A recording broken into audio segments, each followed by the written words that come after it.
Hello बच्चों, let us read this question. So the question says the values of G at six distances A, B, C, D, E and F from the surface of Earth.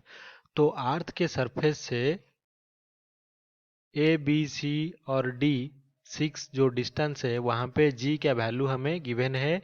वो कितना found out हुआ है?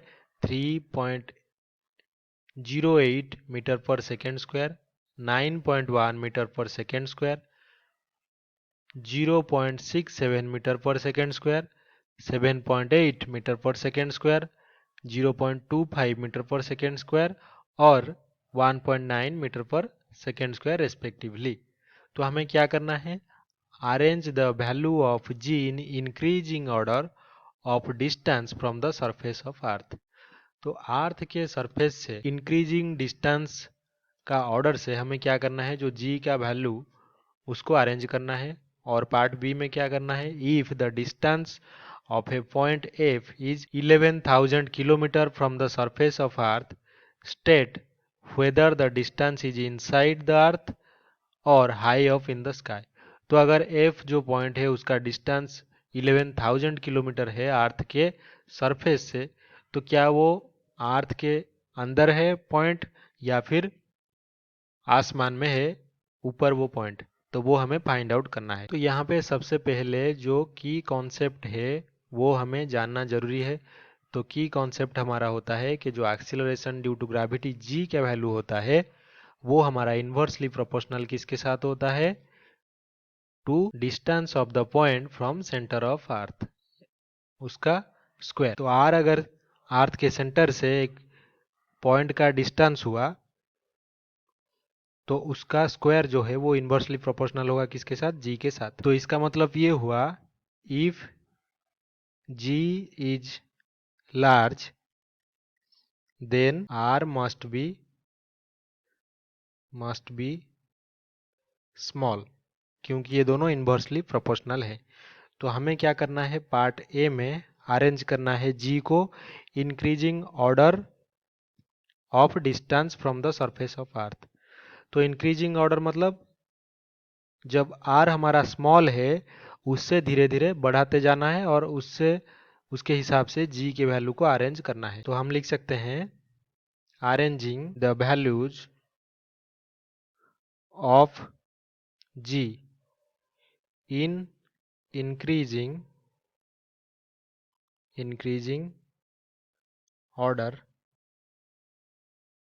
Of distance from the surface of the earth. तो r क्या होगा? कम से ज़्यादा होगा। तो इसका मतलब जो जी का वैल्यू है वो क्योंकि इन्वर्सली प्रोपोर्शनल है वो सबसे लार्ज वैल्यू से यानी कि 9.1 मीटर पर सेकेंड स्क्वायर से धीरे धीरे कम होता जाएगा, जो कि मिनिमम वैल्यू यहाँ पे है 0.25 मीटर पर सेकेंड स्क्वायर। तो अभी इसके बाद क्या आएगा? 7.8 मीटर पर सेकेंड स्क्वायर। उसके बाद जो स्मॉलर वैल्यू है वो 3.08 मीटर पर सेकेंड स्क्वायर। उसके बाद आता है 1.9 मीटर पर सेकेंड स्क्वायर।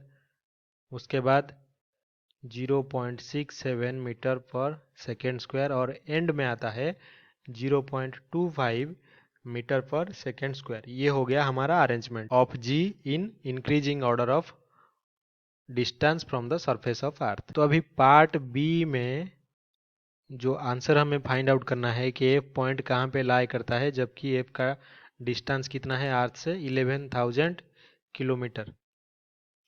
तो हमें पता है अर्थ हमारा एक स्फेरिकल बॉडी होता है, तो इसके सेंटर से जो सरफेस का डिस्टेंस आर अगर हुआ तो आर हमें पता है इक्वल्स टू 6,400 किलोमीटर है हमारा रेडियस। लेकिन जो एफ पॉइंट है उसका डिस्टेंस दिया है F is 11,000 kilometre from surface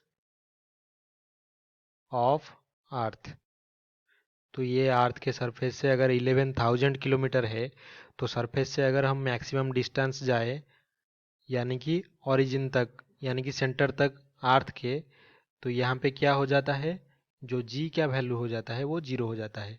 लेकिन वहाँ पे किलोमीटर हमने कितना कवर किया, 6400 किलोमीटर। तो एफ पॉइंट का अर्थ के अंदर होना इम्पॉसिबल है। तो हम लिख सकते हैं कि देयर इज